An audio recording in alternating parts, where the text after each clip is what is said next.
闽南话钻石应该安怎讲？安怎写？选择内容是从教育部台湾闽南语常用词词典引用。释义：钻石，一种硬度极高的矿石，可用来切割玻璃，光色好的则用作贵重的装饰品。用力，天然的选择无济，又搁歹学，所以真贵气。天然的钻石不多又难开采，所以很珍贵。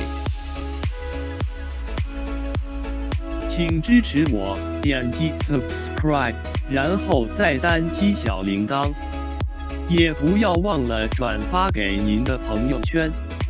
谢谢，请点击下面观看同一系列的影片。